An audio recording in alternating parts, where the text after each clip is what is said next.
আমার সহপাঠী ভাই ও বোনেরা, আপনারা জানেন গত বৃহস্পতিবার ইউনিভার্সিটিতে একটি অনাকাঙ্ক্ষিত ঘটনা ঘটছে। আমরা সন্দেহ করছি এই হত্যাকাণ্ড এটি কোনো আত্মহত্যা নয়, এটি সুপরিকল্পিত হত্যাকাণ্ড।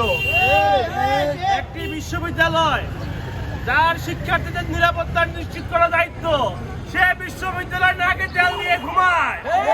তারা শুধু পয়সা ইনকামের ধান্দায় আছে, অহংকারে মাটিতে পা পড়ে না। কর্পোরেট সুয়ারদের আমরা বলে দিতে চাই, কোন শিক্ষার্থী যদি কখনো কোনো অপমৃত্যু হয়, আজকে থেকে আপনাদেরকে দায় নিতে হবে। দায় আপনারা কোনোভাবে এড়াতে পারেন না। ইউনিভার্সিটি অথরিটি আপনাদেরকে মুশফিকের হত্যাকাণ্ডের দায় নিতেই হবে। যদি এর হত্যাকাণ্ড আত্মহত্যার ভিডিও, সুইসাইডের ভিডিও আপনারা প্রকাশ করতে না পারেন, আমরা ধরে নিব বিশ্ববিদ্যালয় অথরিটি হত্যাকাণ্ডের সাথে জড়িত। হয়ে যাও, তোমরা কর্পোরেট ছোট টাকা ইনকামের ধান্দা, শিক্ষার্থীদের কোনো ডেভেলপমেন্টের খবর নাই, স্কিল ডেভেলপমেন্টের খবর নাই, গ্রুমিংয়ের খবর নাই, সিকিউরিটির খবর নাই, নিরাপত্তার কোনো খবর নাই।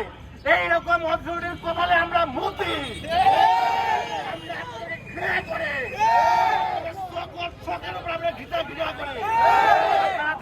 একটা ভাই মারা গেছে, আজকে ভার্সিটিতে জব ক্লিয়ার হইতেছে। বিবেক, সেম সেম সেম অথরিটি।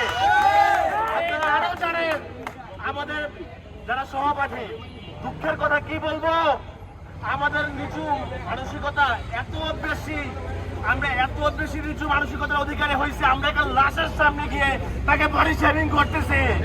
আমরা কি মানুষ? আমরা মানুষটা যতদিন পর্যন্ত আমরা মানুষ হবো না, আমাদের সাথে এরকম ঘটতে থাকবে। আমার অনুরোধ, ইস্ট ওয়েস্ট সহ সারা বাংলাদেশের কোনো জায়গায় এরকম বডি শেভিং এর জন্য কোনো মানুষ কখনো না মারা যাক। আমরা কর্তৃপক্ষ, সরকার এবং সংশ্লিষ্ট সকলের কাছে উক্ত ঘটনার সুষ্ঠু তদন্ত দাবি করি এবং পাশাপাশি মুশফিকের পরিবার, তাকে আমাদের ইস্ট ওয়েস্টের সকল শিক্ষার্থীদের পক্ষ থেকে হৃদয়ের গভীর থেকে সমবেদনা জানাই। ধন্যবাদ সবাইকে।